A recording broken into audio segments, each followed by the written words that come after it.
तेज हवा के कारण एक सीधे पेड़ का तना इस प्रकार टूटता है, मतलब हवा तेज चल रही है और एक पेड़ का तना टूट जाता है, इस प्रकार टूटता है कि इसका शिखर जमीन से टकराता हुआ जमीन से 36 मतलब नीचे के ग्राउंड से 30 अंश का कोण बनाता है। ठीक है, तो एक पेड़ बनाते हैं पहले, है ना। क्या करते हैं, एक पेड़ बनाते हैं। तो ये हमारा पेड़ है मान लीजिए, है ना। अब इसका एक हिस्सा था ऊपर, मान लो हमारा ये बनाया हमने पेड़, एक हिस्सा इसका ऊपर था जो टूट गया, है ना। मान लीजिए ये वो हिस्सा था जो टूट कर नीचे गिर गया। कहाँ गिर गया हमारा ये हिस्सा, नीचे जहाँ लगता है जमीन पर। ठीक है, ये हमारा जमीन से जाके मिल जाता है ये वाला हिस्सा। अब वो कह रहा है जमीन से यानी 36 तल से वो कितने का अंश का कोण बनाता है, 30 अंश का। 30 अंश का कोण बना रहा है, एक हमने बना दिया, ये 30 अंश का कोण बना रहा है। ठीक है, हम इनका नामकरण कर लेते हैं। देखो ए, ये बी, ये सी और ये डी। ठीक है, तो बेसिकली ए डी जो हिस्सा है वो टूट के नीचे गिर गया है ए सी, यानी ये जो हिस्सा होगा ये इसके बराबर होगा, है ना। यानी ए डी बराबर होगा ए सी को। ठीक है, क्योंकि यही टूट के हिस्सा तो नीचे गिरा है। और क्या कह रहा है, यदि इसका शिखर टूटने के पश्चात पेड़ की जड़ से 30 मीटर दूर जमीन से टकराता हो, यानी जमीन से जब टकरा रहा है तो कितने मीटर, 30 मीटर दूर। समझ में आ रही बात, 30 मीटर दूर वो जाके टकरा।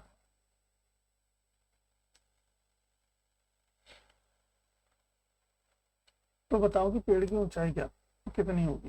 पेड़ की ऊंचाई ज्ञात करनी है हमें, टोटल हाइट। हमें बेसिकली हमें क्या निकालनी है, total height of the tree, ये निकालनी है। तो देखो कैसे निकालेंगे इसको, प्रश्न अच्छा है, 2 बार करेंगे तब जाके प्रश्न बनेगा। ठीक है, देखो ये क्या हमारा लंब, ये क्या हमारा कर्ण। क्या है लंब, ये क्या है कर्ण, और ये क्या है आधार।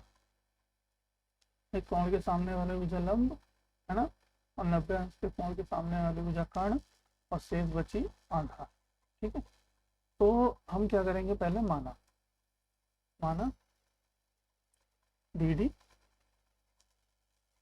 पेड़ की कुल ऊंचाई है ना भाई। टोटल ऊंचाई हमारी बी डी है पेड़ की, और डी डी बराबर होगा किसके, A B plus A D के। A B plus A D के बराबर होगा बी डी, राइट। चलिए, अच्छा कोण ए सी बी बराबर दिया है कितना, 30 अंश, है ना, और बी सी बराबर दिया है कितना, 30 मीटर। यहाँ तक क्लियर है भाई सबको। चलो, समकोण त्रिभुज ए बी सी में, ए बी सी में क्या है, तो हमें आधार दिया है, लंब निकाल लेते हैं पहले, बाद में कर्ण निकाल लेंगे। तो लंब निकाल लेते हैं, तो लंब बटे आधार। सबने पढ़ा है क्या, लाल बटे कत्ता। लंब बटे आधार क्या होता है, 10, तो 10 30 बराबर A B upon B C. 10 30 का मान कितना होगा बेटा, 10 30 का मान होता है 1/√3 बराबर ए बी कितना, ए बी तो हमें पता नहीं है, तो ए बी को ए बी लिख देते हैं और नीचे 30 लिख देते हैं। क्रॉस मल्टीप्लाई करो तो ए बी बराबर क्या आ जाएगा, 30/√3। ये निकल के आ जाएगा 30/√3। ये क्या होगा हमारा समीकरण नंबर 1। आप इसको लिख दीजिए। अब फिर से देखो क्या करेंगे हम, फिर